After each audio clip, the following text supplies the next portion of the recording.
One of the convictions that I have about stories is that they're more than just words. All right? Oftentimes we think of stories, there's storybooks, there's movies. As I look forward into the future, I believe that our generations are in the process of a very catalytic, I would even call it a seismic change. And this is what I mean. It's easy to read this story, to read this psalm and say, wow, it is written. Yep. God's done marvelous things. His right hand and his holy arm, it's worked salvation. It is written. And that's been a product of American Christianity and arguably Western Christianity since Constantine. Back in the early 300-400s when the church became a written society, and then it accelerated more and more and more with the printing press in the 1600s. And we've said, it is written, and we've taught our young people, like the same young people will say, yes, I'm going to follow Jesus next week. That same people just to memorize the words saying, it is written, and now we can close the book and put it away, right? How many of us grew up that way?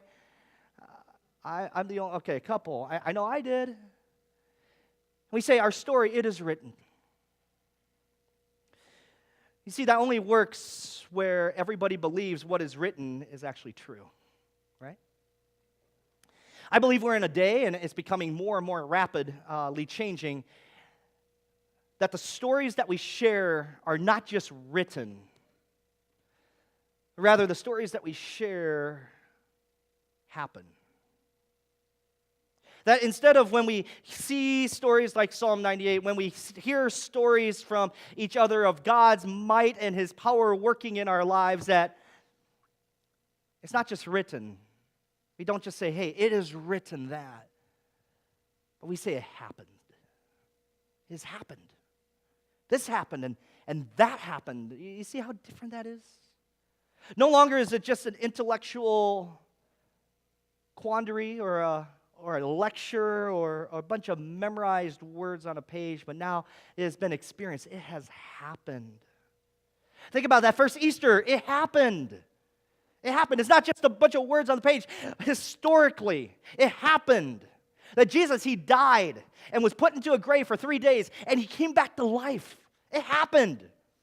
And you see, it's that story that we keep on saying. It's not a bunch of words, but it's a person. It happened. Jesus happened. Did we get that? Did we get it? It happened. Your stories happen. And this story happens. There is a judgment. Ooh, gets a little quiet whenever I say that word. Everybody say judgment. I mean, it just sounds bad, right? Judgment. A judge's job is what? To set everything right. To make everything straight. So when the great judge comes, everything becomes the way it's supposed to be. That's the point here in this story at the end of Psalm 98. Everybody's celebrating for joy because the judgment is coming. Their great king is coming. And it's not just that broken things are made whole or that sick things heal, but rather dormant things, dead things, buried things explode. They come back to life, and they experience life to its fullest capacity and to its fullest potential. Indeed, that's good news. Because even the trees, the things that we think are inanimate, they come to life. They clap their hands, and rivers, they move, and mountains, they sing. And yes, it's metaphorical, but it's also literal. It's literal. All things will respond. Things that we don't even think will respond. Even Jesus said that, right? If these people's their mouths will not praise me, what will happen? The rocks will cry out. Think about every story, every great story, every fairy tale, every Disney movie, right, has a golden age. Every church has a golden age too, by the way. Every organization, every family has a golden age where things are going well, right? We have good leaders. There's good finances. It's a good king, a good queen. Everything's perfect. And life is happening, and you see great fruit, and life feels pretty good. You might be in a place like that. But we know that life does happen. And the story changes because there will be a bad king, there will be a bad ruler, there will be parenting poopas, right? There'll be bad decisions. There will be things where life falls apart. By the way, I just described every comic book and Avengers movie out there. And we have to ask the question, why are these stories, whether it's Disney or the Avengers or the stories that we are attracted to, or even the story of God right here in Psalm 98, why are they so powerful? Why are we attracted to them so much? Two reasons. First one is this, that stories are medicine for the soul, but we dare not think that they're food. Let me say that again. Stories are medicine for the soul, but we dare not believe that they're food. Here's what I mean. Stories encourage us. Would you agree? They encourage us. They remind us that we're not alone, that there's other people who are just as miserable, just as challenged, just as frustrated, or just as happy and elated as we are. They give us the mojo to move through life's challenges. They give us the energy and the strength to live day to day by feeling that we're not alone. But here's the thing. Stories, while they are encouraging, they never get to the root of life's struggles. Think about the movies that you watch, the stories that you share, even the story of Easter. I mean, if it's just written, it's just another inspirational story, isn't it? Even if you believe that the Easter story is false, all right? You have to admit it's an inspirational story, right? Dead things come back to life. It's something that we all hope and dream of. And you see, stories, they leave us in a place where we say, gosh, I wish that could happen. I wish I could be like that. And they give us hope and a future and something to cling on to, but they never give us a cure. They never give us a cure.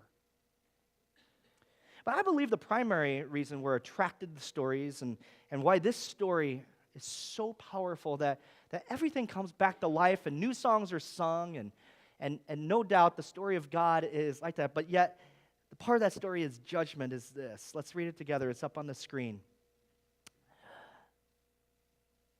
No. There we go. That. Let's read it together. We are all made in the image of God. Turn to somebody next to you and say, we are all made in the image of God. Now find somebody on the other side of you and say the same thing. I mean, it's true. We're all made in the image of God. Each and every one of us, whether we believe the God story or not, whether we believe the Bible or not, whether we believe it's written or if it happened or not, Romans 1 says that we all, deep down inside of our souls, so deep, we either embrace the story or we move away from the story. But we know that there's something about the story. We believe that there's something about God that either leads us to embrace it more and more and to discover it, or to say, no, and we back further and further away. And if you look at your own life story, there's events and instances and thoughts where you've either embraced the story of God more or you've backed away. Because I believe that deep down inside of our souls, that once upon a time there was a king who walked on this earth, and everything was perfect. The king ruled with great wisdom and power and justice and compassion and beauty and glory. It was perfect. It was perfection. It was Hawaii. I kid. Pray for them, by the way. But we know deep down inside that through loving and serving this king, that we became all that we were created to be.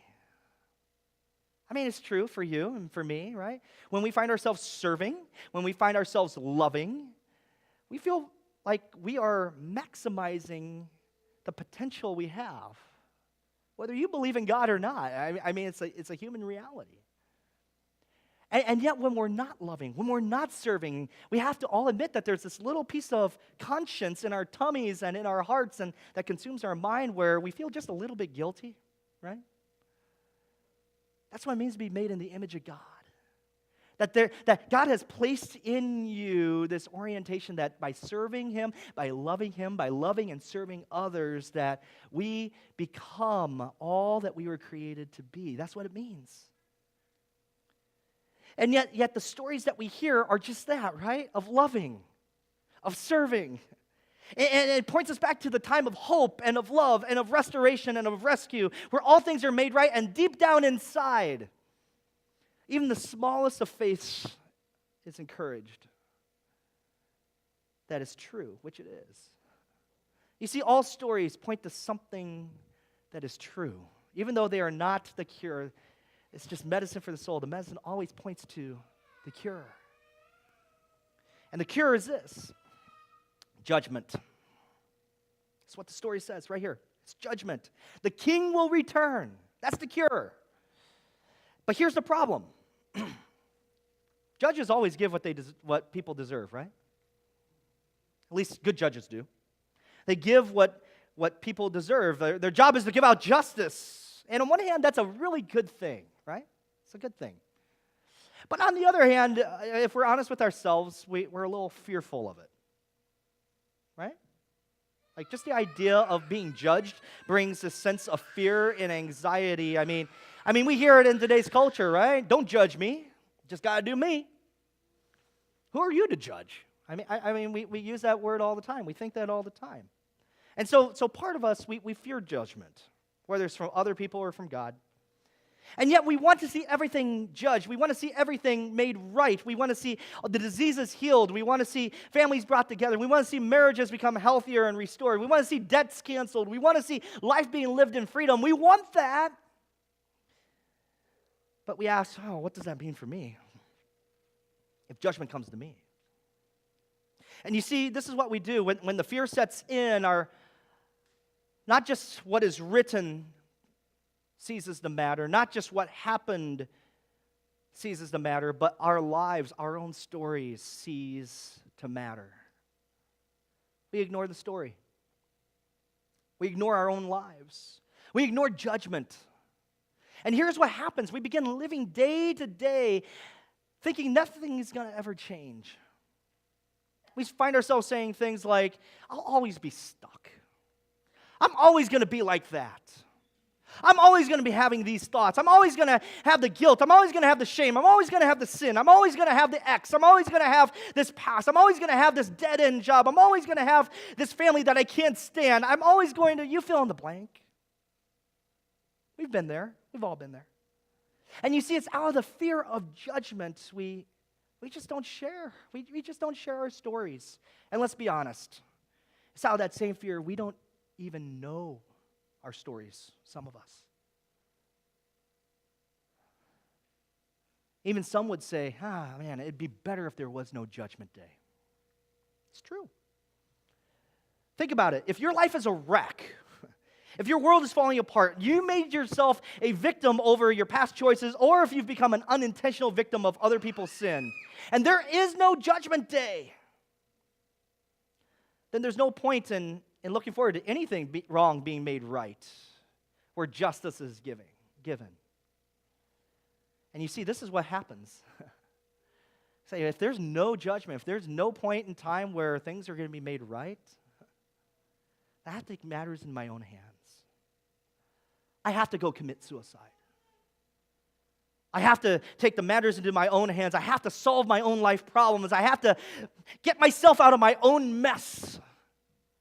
Because there is no judgment. There is no justice outside of me. See how that works? You see, Judgment Day, it's good news that changes us. Check out this verse. Let's read it together. It's from Jeremiah chapter 30. Together we say, "You will be my people, and I will be your God." That's what God says to you. Some of us need to hear that. You will be my people, and I will be your God. We call this a covenant. A covenant is more than a promise. It's more than just a marriage vow. It's something that actually is cut. Something has to die in order for a covenant to take place, all right? This is why we call marriage a covenant, because your singleness dies, right? Your singleness dies. You are no longer two individuals. You are now one flesh. That's what the Bible says, and that's what indeed happens. You will be my people, God says, and I will be your God. And you know, God still makes promises and covenants with you today. Like in Judges 11, he says, I will never break my covenant. So God keeps his promises. And yet over and over and over again, humanity, human beings, you and me, this is the story of us, by the way.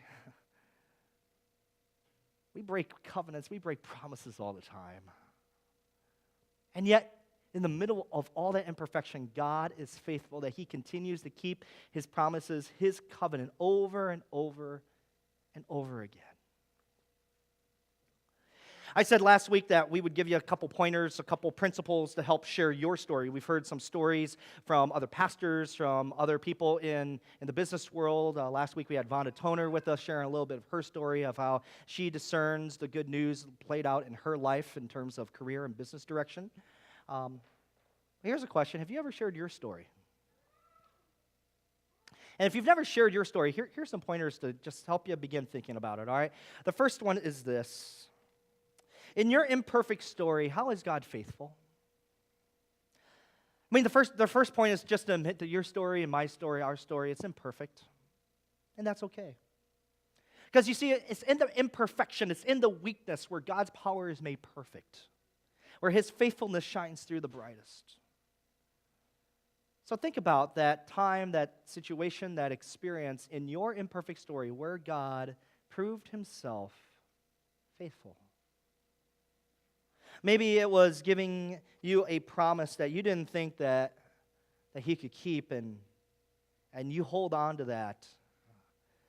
Maybe it's something where there's something was so wrong, and he worked things out to make it right. Or maybe it was a disease. You didn't think that there was going to be an end to it. And there was healing and restoration. Maybe it was getting out of debt or a really sticky financial situation, and you looked at your spouse or you looked at your bills. It's like, wow, am I ever gonna get out of that? Am I ever gonna pay off my student loans? I mean, come on. And God provides. Where every relationship is healed and every longing, desire is filled. Maybe it's been waiting for a child because maybe you've lost a child. Maybe you've lost several children. And yet God surrounds you with children. What's it been for you? How has God proven himself faithful in your imperfect story? And here's the second question. How could your story encourage someone else to hold on to Jesus' promise that you are his child and he is your God? And our stories are medicine. They're inspirational, but they're not the cure, but they do point to the cure, right? That God has made you his child. We're going to celebrate that here in just a little bit. And yet he says that he is your God. And you see, that's the good news story that happens over and over and over and over again in your life, in my life. It's the story that we share. So let me give you a couple examples, okay? Exodus 15, we know the story all too well. God's people, they're in slavery in Egypt, and they're making clay bricks. It's just an ugly sort of oppression. They're enslaved by a very cruel, imperialistic sort of government in Egypt by a pharaoh. He was the cruel leader. He was the bad king, all right, if you want to think about it like that. And God, he said, let my people go. They didn't, and so he frees them. And after they go over to the Red Sea, Miriam, a gal named Miriam, shares a story in Exodus 15 that actually the psalmist here echoes. With God's mighty hand and outstretched arm, he has delivered his people from judgment. See, this is how I know Christianity is different than every other religion, every other thought process, every other belief system in the world. Because Egyptians worship pagan gods, right? Just do your history homework, it's true. And yet Israel, God's people, we believe that they worship the true God, Yahweh, right? And you'd think that God would do away when it comes to judgment with the bad people and save the good people, which on the surface, the story, that's what it looks like. And after all, Israel, they don't deserve death. They're the ones who are victimized. They're the ones who are enslaved. They're the ones who need to be freed. They worship, they obey, they are faithful. They don't deserve to be judged. But read the story. Because when the angel of death comes, it is both over the Egyptians and the Israelites. Every human deserves to be judged, in other words. That the only way to get to the other side of judgment is to slay a lamb. And the blood of that lamb is placed on the doorframe. And you take shelter underneath the blood of the lamb. In other words, there must be a substitute. This is what Miriam talks about in her story, in her song. There must be a substitute. The lamb must die instead of your oldest child. And the lamb dies, and not you. And Miriam, she sings this story that Psalm 98 echoes, and all the people rejoice because of this judgment happens, and they're delivered through the blood of the lamb. There's another story that Psalm 98 that echoes Psalm 98 rather. It's in the Gospel of Luke. Mary. She finds out from an angel, Gabriel, that she is going to have a son. And she is to name him Jesus because he will deliver all people from their sin. And she explodes with great joy. You can imagine a teenager finding out that she's expecting a child and she's unwed. And you can just imagine the anxiety and how life could be falling apart. And yet she breaks into this extraordinary song of joy. That her love for Jesus and her willingness to serve sparks in her the potential of what God has created her to be.